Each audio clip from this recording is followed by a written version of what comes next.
Wellity. Here we are, guys.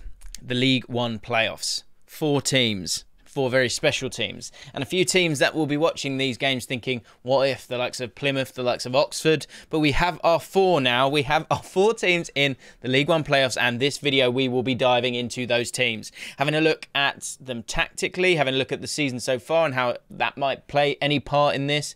And of course, the key players that could take their side, be it MK Dons, Wycombe Wanderers, Sheffield Wednesday or Sunderland, into the Championship. As you know, the League of 72 is the place to be when it comes to EFL content. So if you are new to the channel, welcome. Hit the subscribe button and hit the like button. Make sure you don't miss a single video because there's so much playoff content on the horizon. Let's dive into this with the first of the 2 semi-finals, Wycombe Wanderers against MK Dons. Right, let's start off with Wycombe Wanderers. I've always got a soft spot for Wycombe Wanderers, as do a lot of football fans. Gareth Ainsworth with his energy, Adebayo Akinfenwa, and all the lost souls that Gareth Ainsworth often kind of brings together to put together a squad that just gets the best out of itself and puts everything out there. And that's what Wycombe have done this year. Of course, finished last season in the Championship very well, but ultimately got themselves relegated. And actually started the season this year with the new additions, the likes of Sam Vokes and Gareth McCleary coming through. And it looked like they were on a charge. Even up to January 15th, they were in the top 6. But a really poor run of form after that saw them drop out of the playoffs. And it looks like it was going to be a very difficult task for them to get back into it. Well, as quickly as they lost the form, they got back into that form. They're currently on a 12-game unbeaten run. In those 12 games, 8 victories, 4 draws and not a single defeat, of course. 20 goals for and 5 against means that they come into the playoffs in incredible form. Right, tactical analysis. Wycombe Wanderers and MK Dons. You could not have 2 teams more different. It's water and oil. It really, really is. It's granite and silk. This is the best way I can explain this. In terms of pass sequences of over 10 passes, Wycombe have 24. 24 throughout the whole season. The next worst, that is them worst by the way, the next worst is Rotherham with 44. So what do you think MK Dons have? We know MK Dons play a very different style. That'll be later in the video, but have a little guess in your head whilst we're having a look at Wycombe Wanderers. What Wycombe Wanderers also have is experience, both within the team in terms of the age range of that squad, but also winning League One playoffs, getting through 6-3 against Fleetwood, and then, of course, beating Oxford 2-1 at Wembley during COVID times. They are a very niggly team. They are they're a team that knows what they're doing, let's say that. An understanding of time wasting, very disciplined, but a very, very cool temperament at all times. They're not going to play an open game like MK Dons. They're going to try and be successful from corners, which they actually haven't been so far this season, but they have that quality in Joe Jacobson and, of course, the size of Sam Vokes and Ryan Tafazoli. But when it comes to expected goals for set pieces, their expected goals for set pieces is 21, and actually they've only scored 16 goals. So often XG catches up with you. So keep an eye out on some set piece goals for Wycombe during these 2 ties. Let's talk about the arrowhead when it comes to Wycombe Wanderers. Look, I've just told you the amount of low pass sequences that they have. That's because they look to attack with pace, look to counter-attack quickly and utilise the arrowhead. The arrowhead is often Sam Vokes or Akinfenwa if he comes on to replace him. Vokes has had a fantastic season dropping down into League One. 16 goals and 4 assists. And he brings so much to the team, so much quality, but also winning those flick-ons. You know, someone like David Stockdale often playing those passes, long balls to him and creating the arrowhead, the likes of Sally Kaikai, the likes of Gareth McCleary, the likes of Brandon Hanlon to get in and around Sam Vokes and to win the ball high up the pitch, often in behind the opposition and in space. That's a really, really good asset that Gareth Ainsworth has utilised this season. There is a very clear key player for MK Dons that we're going to talk about in just a second, and so they're going to have to stop that man. I'm going to let you know who that is. It's Scott Twine. Josh Scowen is the man to try and put a leash on Scott Twine. Obviously, that's difficult with his ability at free kicks, but with Josh Scowen, you've got a player there who is... I remember when he went to QPR, his first interview, he described himself as a rat. And that's kind of what he's like. You know, booked in 11 of his 37 games. He picked up a red card as well at Lincoln. And look, he stops the opposition trying to have the ball. And when he gets the ball, he plays it very, very simply and retains the ball. And with that man-marking job that you would expect that he would need to make on Scott Twine, he's going to be very, very crucial in stopping MK Dons down one end. Down the other end of the pitch, Gareth McCleary is a really key man. We've spoken about Sam Vokes and what he offers to the team. But you do have someone like Akinfenwa who maybe is not at the same level as Sam Vokes. He's a little bit further down the line, to be fair to Bayo. But with Gareth McCleary, you don't have another player like that. He's the one true ball player that Wycombe have. Just goes into these different little pockets of space, works around Sam Vokes. Not as good defensively, but that's not really what he's there for. He's to offer that little bit of stardust, that little bit of quality. He can score goals outside the box. Great finishing when he's through one-on-one after those flick-ons from the arrowhead of Sam Vokes. I'm not saying Sam Vokes has got an arrowhead, but what I'm saying is Gareth McCleary gets into these lovely little positions and he has that technique to finish. Also great experience of playing at a higher level as well.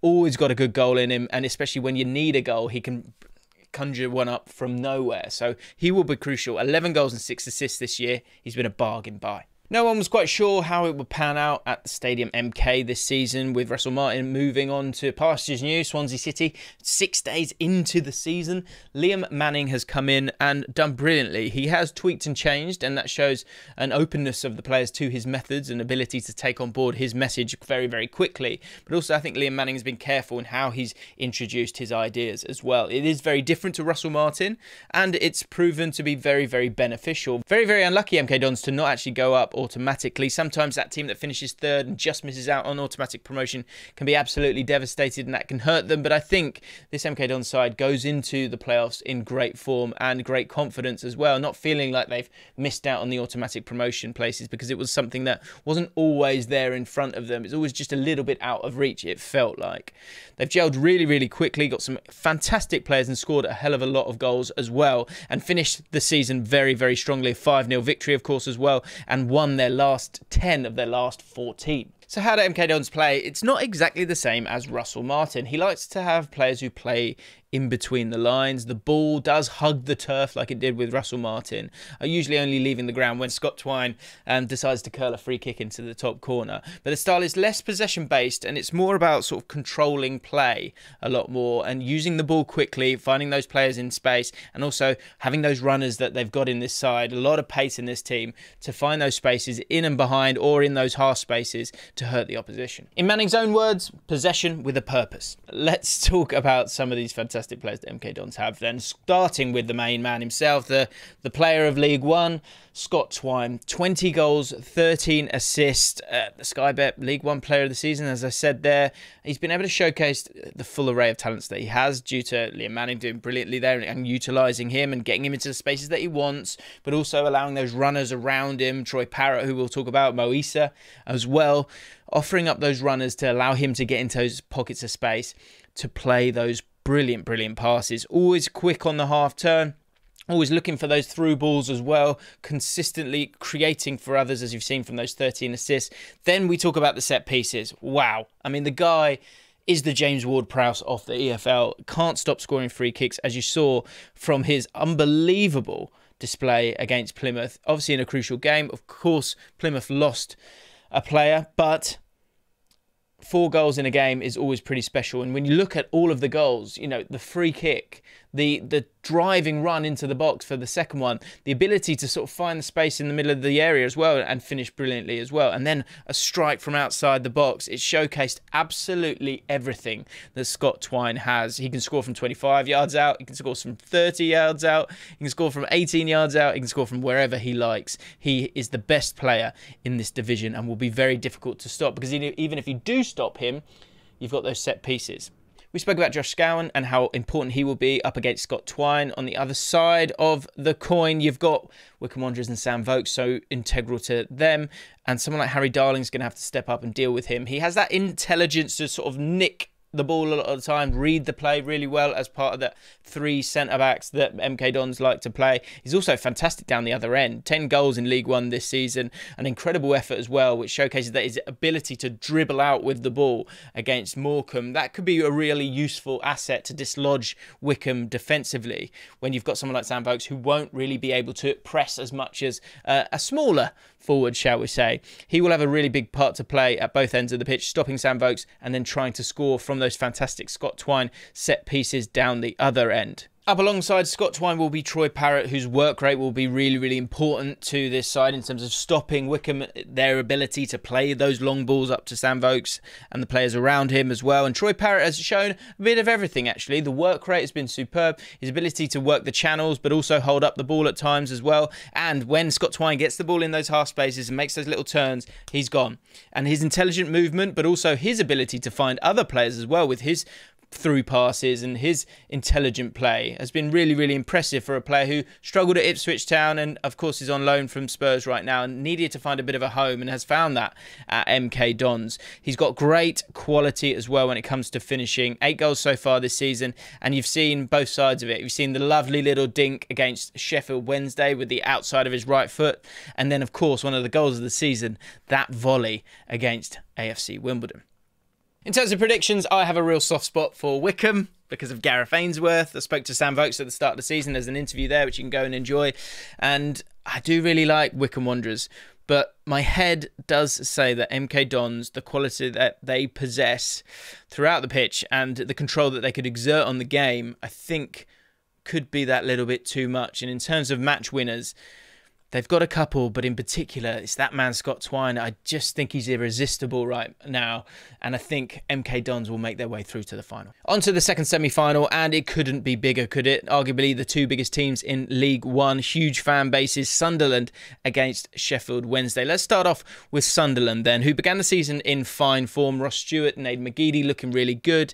You think of those first few games, you've got Aidan McGeady with 2 goals and 4 assists. You've got Ross Stewart with 9 goals from those first 12 games, and they found themselves winning 9 of those first 12 games and looking very comfortable in second position. But League One has, it's never been as competitive as it has this season, and they were absolutely superb. And McGeady got injured in November, hasn't played since, and that reliance on his quality and Ross Stewart meant that inconsistencies started to reveal themselves for Lee Johnson, and he paid the price. The 6-0 defeat to Bolton being the final nail in the coffin for Lee Johnson. Took a couple of weeks for them to find that next manager. Of course, there were quite a few suitors who fancied the job, but it was Alex Neil that they went with, a very sensible choice, a manager who's done very well in every job that he's been in. He came in on February the 11th, and he has instilled a consistency with Sunderland that has got them back into the playoff places, and what probably the most hotly contested playoff race that we've ever seen in League One, possibly even in the EFL. He's come in and created that consistency, not been as open, and shown quality in the final stages of games. Goal scored in the 80th minute from the 15 games that Neil has been involved in. 12 points have been accrued after the 80th minute. That says a hell of a lot. The record under Neil, 8 wins, 6 draws, 1 loss. Goals for 24, goals against 10. He's had an immediate impact. Tactically, Alex Neil, since he's come through the door, has focused on experience and just being a little bit more sensible, let's say, and creating a footing to then go and utilise the great talent that this Sunderland squad clearly has. You've got a really exciting quartet there of Elliot Embleton, Alex Pritchard, Patrick Roberts, Jack Clark, all of which have been kind of rotated at different times depending on the opposition. Of course, you've got Lyndon Gooch out wide on the right as well with that energy that he offers, an ability to get forward as well. And it's Alex Neil who's gone for a 3-5-2 here and put in defenders who are going to defend first and then play second. Alex Neil has massively benefited from the return from injury and into form of Nathan Broadhead, allowing you to play that 3-5-2, to be a little bit conservative, but to have so much attacking threat by playing 2 strikers up top. Right, let's talk about the key men. Bailey Wright, first and foremost, who's come in and played every single game under Alex Neil with that idea of defence first. Big tackles, time and again. We'll show you a few of them. And the physicality and almost like that kind of Australian attitude kind of emanates from him quite a bit. They've conceded just 10 goals from those 15 games that he has been involved in. Strong in the tackle, commanding in the air. He has emerged as one of Alex Neil's trusted leaders. Crucial for those aerial duels in games when in League One often there are quite a few big men. In midfield, with so many rotating parts, Corey Evans has been a very, very important one. Again, with Alex Neil kind of starting to understand what he wants from his spine. And then you've got, that, yeah, as I say, those exciting players around him. Someone like Corey Evans has been really, really important. The Northern Ireland international is probably one of the most experienced midfielders that Sunderland have. And his discipline has been crucial to sort of set up the platform to allow Sunderland to go and dominate games, to allow those younger, more attacking players who've got that freedom to go where they want to, knowing that he is that safety net for them. Up top, Ross Stewart has been crucial, absolutely, but Nathan Broadhead, bringing him in and allowing to play two up top has been really, really important in terms of the goals that they've been able to score. And he's on loan from Everton, and he had a really good start to the season. He was flying, 5 goals in his first 4 matches before he sustained that injury against Arsenal in the Carabao Cup. He came back in April, and since then he's got 5 goals in 419 minutes, including that last-minute winner against Gillingham and Shrewsbury Town as well. He needs to recover from that muscle injury to give them a much better chance of winning this tie against a very, very strong Sheffield Wednesday outfit. Sunderland, of course, will take on Sheffield Wednesday, and I think a big advantage for Sheffield Wednesday is the fact that the second leg is at Hillsborough, as much to the fact that it will be rocking at Hillsborough, but also, importantly, the second leg won't be at the Stadium of Light, which will definitely be rocking in that first leg. For Sheffield Wednesday, their season, a tale of two halves to a point, and some difficulties that probably stopped Sheffield Wednesday getting automatic promotion, really. They were trying to get their house in order at the start of the season, and key injuries did hurt them a little bit as well. Massimo Luongo only played 4 games up until January. He's so important in terms of that mix between him and Barry Bannon. But after that, you then had someone like Lee Gregory, who was the sort of talisman to a point in terms of a player who knows the division and can score goals. And he then got himself a toe injury as well, which made life very, very difficult and didn't really get proper minutes, didn't play a full 90 until mid-March.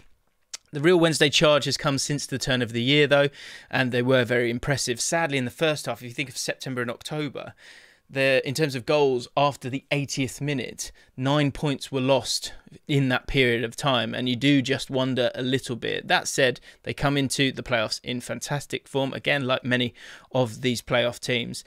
And the last 20 games, it's been very, very impressive, trending in the right direction, winning 14 of those, drawing 3 and losing only 3. And the goals scored are fantastic as well. 42 goals scored, 18 against. This is a team that is very, very impressive. Tactically, they're a side that can do a little bit of everything. When you kind of look at the metrics, they're not overly about passing the ball again and again and again. I think they do like to have that space, and they like to allow their best players to be creative, but they're also willing to go round the sides, to get crosses in as well, can score from set pieces. A very well-rounded team Sheffield Wednesday have become this season, with one superstar in Barry Bannon for sure in League One, but a team that has a lot of very, very good pros that Darren Moore has put in place and has got the best out of. So let's put a bit of a shine on some of the other players in the squad. And that man that we spoke about just earlier, Massimo Luongo, because he should not be playing at this level. He really, really shouldn't. He is clearly a championship player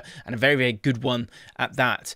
But setbacks, of course, with the Sheffield Wednesday squad in terms of getting relegated, and then setbacks for himself in terms of injury, has hurt him and the team, actually, and you can just see the difference when he is in the side. When he's been in the team this year, 16 wins, 5 draws, 4 losses, 2.12 points per game. They would have gone up automatically. When he hasn't been in the side, they've won 8, drawn 8, and lost 5. That's 1.52 points per game. They would have finished 11th. What he offers: incredible stamina, very tidy on the ball as well. He's one of those players that always kind of comes out with the ball when he makes tackles. Sometimes, you try and attempt, but with him, he always makes his way through, wins the ball, and then can start attacks from there. And most importantly, he allows Barry Bannon to be higher up the pitch. Without him on the field of play, Barry Bannon has to drop back that little bit to get on the ball, and he's further away from goal, and that's going to make it harder for him to have the impact that he wants to. So when you've got Luongo on the pitch doing all of that hard work, but also being tidy on the ball himself. He's a fantastic box-to-box midfielder, and he allows other players around him to thrive. 33-year-old Lee Gregory will be crucial during these ties. Bags of experience and just a great footballing brain as well. 16 goals so far this season and 5 assists. He is the thinking man striker, someone he's not the quickest, he's not the biggest. He has an element of physicality, I guess, but that's not really what he's about. He's about dragging centre-backs into difficult positions, his own movement, his own finishing ability as well.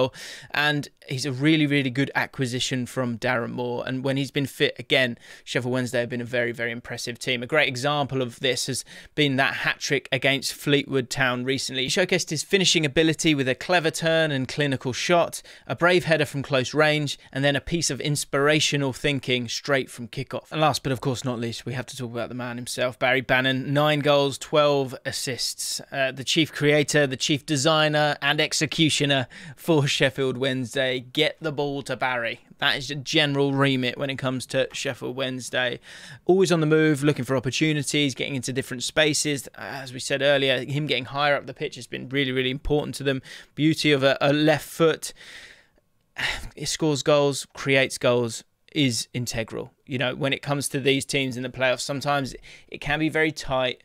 Can be very tense, and it can come down to a player who can offer up that composure, spark and creativity, and Barry Bannon is exactly that player, and he will be crucial to Sheffield Wednesday if they are to make it through this tie and of course the final itself. So there you have it, the second tie, a huge tie, 2 massive clubs. Who's going to make it through? Let us know in the comments down below. For me, I think that second leg could be important, being at Sheffield Wednesday's ground, and I think they are a very, very strong team in this division, very quietly going about their business, but a lot of players that might bend a little bit but won't break. I know Sunderland got a lot of quality, but I just think Sheffield Wednesday might have enough to professionally get the job done. But I might be wrong. I might be wrong. Let me know in the comments down below. If you enjoyed this video, make sure you hit the subscribe button and the notification bell so you don't miss out when we do this similar kind of video for the other playoff games on the horizon. Thanks for watching. I'll see you next time.